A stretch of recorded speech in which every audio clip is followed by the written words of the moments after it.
বন্ধুরা, আগামীকালকের বাজারকে প্রেডিক্ট করতে গেলে আওয়ারলি টাইম ফ্রেম দিয়েই কিন্তু শুরু করতে হবে। সেই অনুযায়ী 5 মিনিটের চার্ট হয়তো দেখছেন, আওয়ারলি টাইম ফ্রেম অনুযায়ী এই লেভেলগুলো কিন্তু ড্র করে অলরেডি রেখেছি। এবার যদি দেখেন বাজার এই রেঞ্জটার মধ্যেই ঘুরছে, তাহলে ছোটখাটো স্ক্যাল্পিং বেরোতে পারে, এর থেকে বেশি কিছু বেরোবে না। মানে ফ্ল্যাট খুললে ওপরের দিকের জন্যই মুভ করতে পারে। আবার যদি ওপরের দিকে কোনো কারণে গ্যাপ আপ হয়ে গেল, কিন্তু দেখলেন যে আর এই রেঞ্জটা যেটা হচ্ছে 25,653, এই রেঞ্জটা ব্রেক করতে পারছে না, তাহলে এখান থেকে তলার দিকের জন্য মুভ হবে। এই সিচুয়েশন কিন্তু এখানে তৈরি হতে পারে। এবার যদি দেখেন যে গ্যাপ ডাউনে খুলেছে, কিন্তু এই লেভেলটাকে ব্রেক করে খুলেছে, তাহলে একটা বাউন্স ওপরের দিকের জন্য নিতেই পারে। নেমার পর যদি দেখেন যে আর বেশিক্ষণ সাস্টেন করতে পারছে না, তখন কিন্তু দেখবেন যে এই রেঞ্জটাকেও বারবার কিন্তু ব্রেক করবে। তারপর কিন্তু এখান থেকে তলার দিকের জন্য মোমেন্টাম আপনারা পাবেনই পাবেন। এই হচ্ছে সিচুয়েশন। এবার যদি দেখেন যে কতদূর পর্যন্ত আসতে পারে, সেক্ষেত্রে ফার্স্ট টার্গেট হিসাবে যদি দেখেন এই জোনটা, যেটা গতকালকের ভিডিওতে আপনাদের সাথে শেয়ার করেছিলাম, যে এই যে জোনটা দেখতে পাচ্ছেন, এই জোনটা থেকেই কিন্তু ছোটখাটো স্ক্যাল্পিং বেরোতে পারে, নাও বেরোতে পারে। এই জোনটাকে অ্যাভয়েড করা এটাই কিন্তু উচিত হবে। আর এই জোনটার তলার দিকে ব্রেকে কিন্তু তলার দিকের জন্য মুভমেন্ট, এই জোনটার টেকনিক্যালি যদি দেখেন, তাহলে এই লেভেলটার উপরেই কিন্তু আলটিমেট আপসাইডের দিকের জন্য মুভমেন্ট। শেয়ারও করেছিলাম যে 25,620 থেকে 680 পর্যন্ত যাওয়ার জায়গা আছে। 620 কাছাকাছি গিয়ে দাঁড়াতে পারে, একবার দেখেইছেন দাঁড়িয়েছে।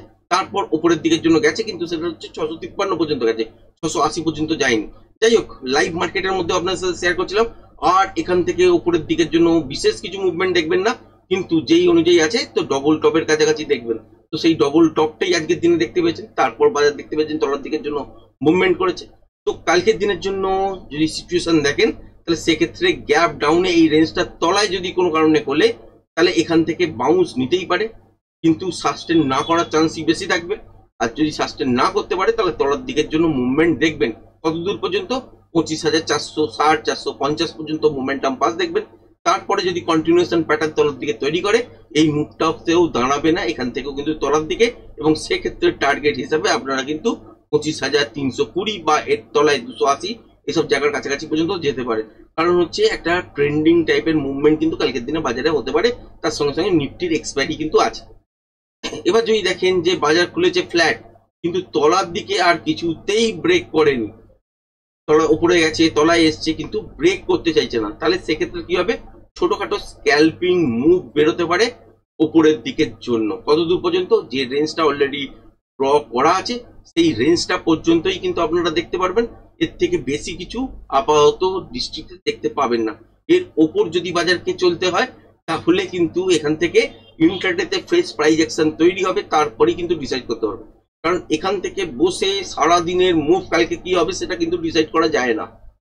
এখান থেকে ফার্স্ট মুভ কি হতে পারে সেইটা কিন্তু ডিসাইড হতে পারে, যে কোন জায়গায় বাজার খুলছে, কিরকম ধরনের বাজারের মধ্যে রিপার্কেশন হচ্ছে, সেই অনুযায়ী কি মুভমেন্ট বেরোতে পারে।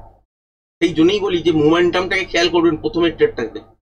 এবং যদি দেখা যায় যে বাজারের মধ্যে গ্যাপ আপ হয়েছে, যেটা পসিবল নয় যে গ্যাপ আপ হলেও এই রেঞ্জটাকে ব্রেক করা, যদি এই রেঞ্জটার মধ্যে কোনো কারণে দেখলেন গ্যাপ আপ হয়েছে, উপরের দিকে যাওয়ার চেষ্টা করছে কিন্তু বারবার ফেল করছে, তাহলেও কিন্তু বাজার তলার দিকের জন্যই মুভমেন্ট দেখাবে।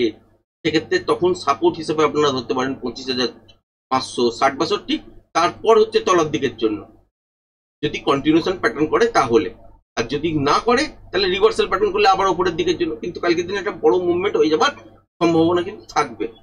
এবার যদি দেখেন যে গ্যাপ আপ কোনো কারণে অনেক বড় সড়ো করেছে ইন্টারন্যাশনাল কারণে, এবং এই রেঞ্জটার ওপরে হয়েছে, সেখান থেকে একটা ডিপ বাজার নিতেই পারে তলার দিকের জন্য। ডিপটা নেওয়ার পর বাজার কিন্তু যদি দেখেন যে তলার দিকে আর ইন্টারেস্ট দেখাচ্ছে না, তাহলে কিন্তু এই মুখটাই আপসাইডের দিকের জন্য কনভার্ট হয়ে যাবে। সেক্ষেত্রে কত দূর পর্যন্ত হতে পারে, উপরের দিকে কিন্তু 25,720 প্রিভিয়াস হাই দেখতে পাচ্ছেন এখানে, এটা পর্যন্ত হতে পারে, এর উপরে হতে পারে। কারণ সেই সময় প্যাটার্ন কি তৈরি হচ্ছে বাজারের মধ্যে ইন্টারডে ফ্রেশ প্রাইস অ্যাকশন অনুযায়ী, সেটা কিন্তু ফার্স্ট দেখতে হবে। সেটাকে আইডেন্টিফাই করার পর আপনাকে প্রজেকশন লেভেল ড্র করতে হবে, তারপরে পিয়ারসের লেভেল আসবে, সেই লেভেল অনুযায়ী আপনারা ট্রেড করতে পারবেন। তার জন্য কিন্তু ইন্টারডেতে আপনাকে ফার্স্ট মুভটা যেটা হয়, সেটাই কিন্তু এখান থেকে বসে বলা সম্ভব যে আলটিমেট এইরকম এরকম সিচুয়েশন হলে কত দূর পর্যন্ত কিরকম টাইপের মুভমেন্ট দেখতে পারবেন। সেটাই কিন্তু আপনাদের সাথে চেষ্টা করি। কালকে দিনে বড় মুভ হবে এইটুকুনি বুঝতে পারছি হয়তো, কিন্তু কোনো কারণে, মানে যেমন ধরুন ট্রেন্ডিং হতে গেলে নিফটির ক্ষেত্রে তো দেখাচ্ছে ট্রেন্ডিং টাইপের মুভমেন্ট হওয়ার চান্সেস আছে, কিন্তু ব্যাংক নিফটিতে স্লাইট আপনার খুব ভালো মোমেন্টাম দেবে সেইরকম কিন্তু কিছু বোঝাচ্ছে না। যদিও ব্যাংক নিফটি সাপোর্ট একটু দিয়ে দেয়, তাহলে নিফটিতে কিন্তু খুব ভালো মুভমেন্ট কিন্তু আপনারা দেখতে পাবেন। সেটা উপরের দিকে বলছি না, তলার দিকের জন্য মুভ করতে পারে, এবং সেই মুভমেন্ট হবার চান্সই কিন্তু বেশি।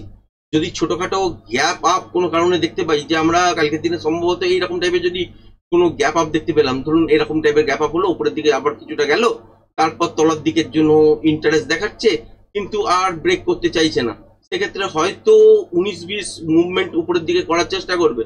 করার পর ফাইনালি যখন দেখবেন যে ইন্টারেস্ট সুইং লো ব্রেক করবে, এখান থেকে কিন্তু তলার দিকের মুভমেন্টটাই কিন্তু হবার চান্সেস থাকবে, এবং সেই মুভমেন্টটা তলার দিকে এই এতদূর পর্যন্ত যদি মর্নিং এ যদি গ্যাপ ডাউনে খোলে, তাহলে এই রেঞ্জটা মর্নিং এই পাবেন মোমেন্টামের সঙ্গে, যেটা হচ্ছে 25,450-60।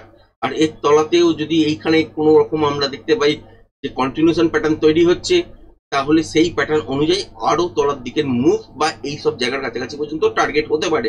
এই টার্গেটটা অ্যাকচুয়াল আপনাকে যদি জানতে হয়, তাহলে কিন্তু লাইভ মার্কেটেই বিশ্লেষণ করতে হবে, সেখানে কি ধরনের প্যাটার্ন হচ্ছে তারপরেই বুঝতে পারবেন। সেই জন্য লাইভটা কিন্তু করি, এবং আপনাদের সাথে শেয়ারও কিন্তু করি, 10 মিনিট 15 মিনিট হলেও শেয়ার করার চেষ্টা করি।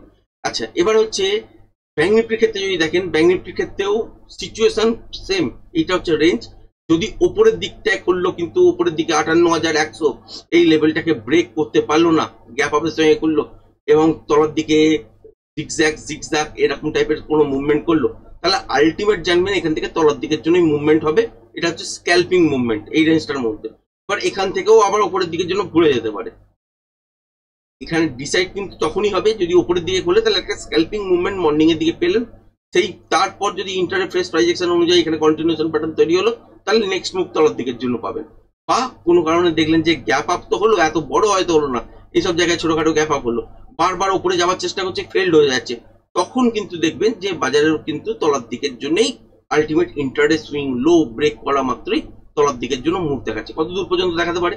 মোটামুটি দৃষ্টিতে যদি দেখেন, এই জায়গাটা একটা সাপোর্টের জায়গা তৈরি হতে পারে, যেটা হচ্ছে 57,773। তার তলায় যদি দেখেন এই জায়গাটা, যেটা হচ্ছে 57,680, এই জায়গাটাই মোটামুটি একটা সাপোর্টের জায়গা হতে পারে।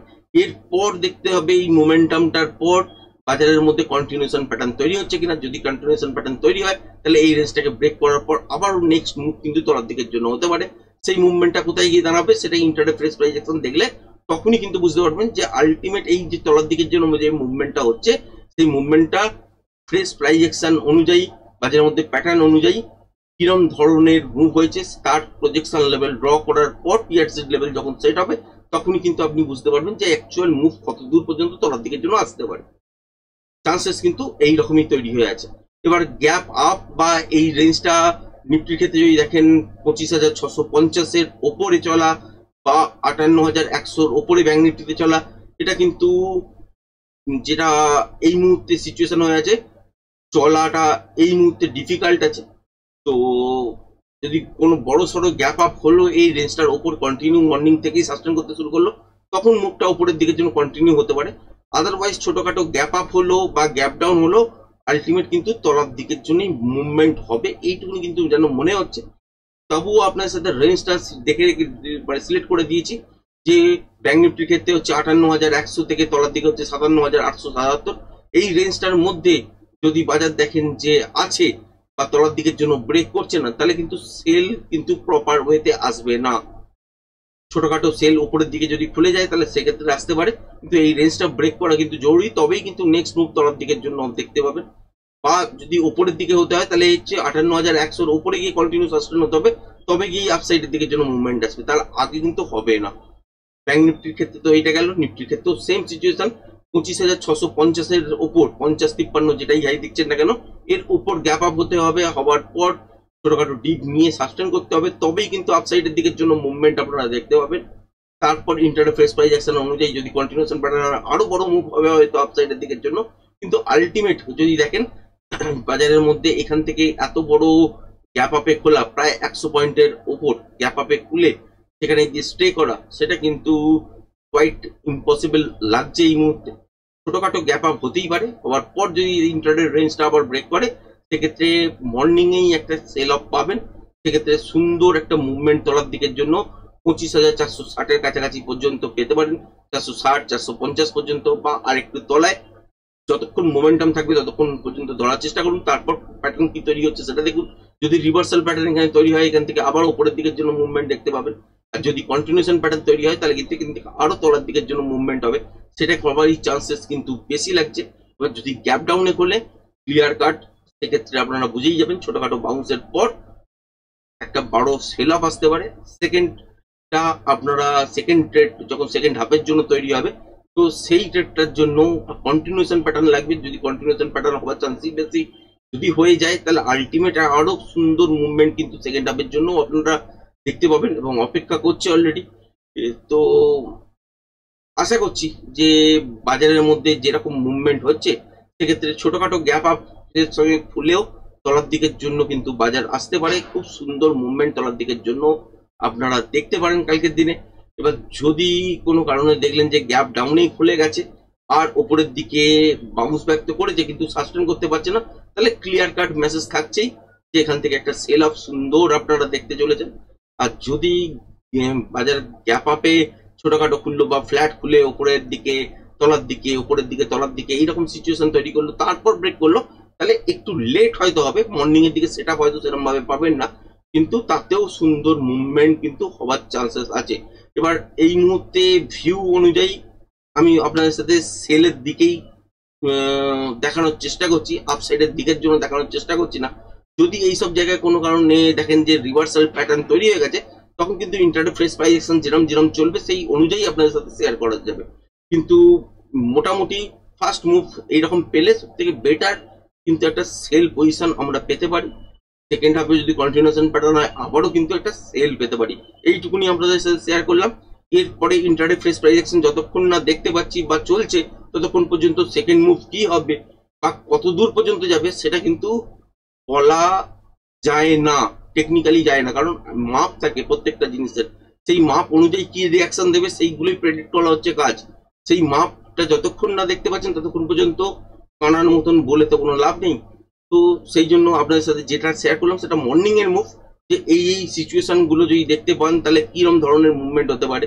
যদি এই রেঞ্জটা ব্রেক করতে না চায় তাহলে আপসাইডের দিকের জন্য, এই রেঞ্জটার মধ্যেই ঝরে খুললো উপরের দিকের জন্য তাহলে আবার তলার দিকের জন্য এই সিচুয়েশন তৈরি হতে পারে। ক্লিয়ার কাট গ্যাপ আপ বা গ্যাপ ডাউন হলে তাহলে কিন্তু নির্দিষ্ট যে মুভটা সেটা কিন্তু অনেকটাই ক্লিয়ার করে দেয়। কিন্তু কালকের দিনের জন্য মনে হচ্ছে না যে গ্যাপ আপ খুললেও এই রেঞ্জগুলোর ওপরে খুলবে, যেমন নিফটির ক্ষেত্রে 25,653 ওপর খুলবে বা 58,100 ওপরে খুলবে, এটা মনে হচ্ছে না। ছোটখাটো গ্যাপ আপ হলেও তলার দিকের জন্যই মুভমেন্ট আশা করছি কালকের দিনে আমরা দেখতে পাবো। তারপর দেখা যাক যে আলটিমেট কি হয়, বাজার কিরম ভাবে খোলে, কোন কোন সিচুয়েশনে খোলে। আর সিচুয়েশন গুলো তো আপনার সাথে শেয়ার করলামই যে মর্নিং এর মুভ গুলো কিরম কিরম ভাবে নিতে হয়। যদি যেরম যেরম দেখালাম সেই রকম অনুযায়ী যদি সিচুয়েশন দেখেন তলার দিকের জন্যই কিন্তু আলটিমেট কিন্তু লাগছে। ছোটখাটো বাউন্স প্রথমে মর্নিং এর দিকের জন্য খুলতেই পারে বাউন্স ব্যাকে বা গ্যাপ আপের সঙ্গে খুলতেই পারে, কিন্তু সাস্টেন কতটা করবে সেটাই কিন্তু দেখার। বা রিভার্সাল প্যাটার্ন যদি মর্নিং এই করে তখন কিন্তু চেঞ্জ হবে ভিউ, তার আগে কিন্তু ভিউ চেঞ্জ হবে না। এখান থেকে তলার দিকে বাউন্স ব্যাকের সঙ্গে খুললেও তলার দিকের জন্যই আসার চান্সেস কিন্তু বেশি। আপাতত দৃষ্টিটা এটাই মনে হচ্ছে। তারপর দেখা যাক যে এই মুভটা কিরম হয়। আলটিমেট বাজার কিন্তু এখান থেকে উপরের দিকের জন্যই এবার কিন্তু যাবে।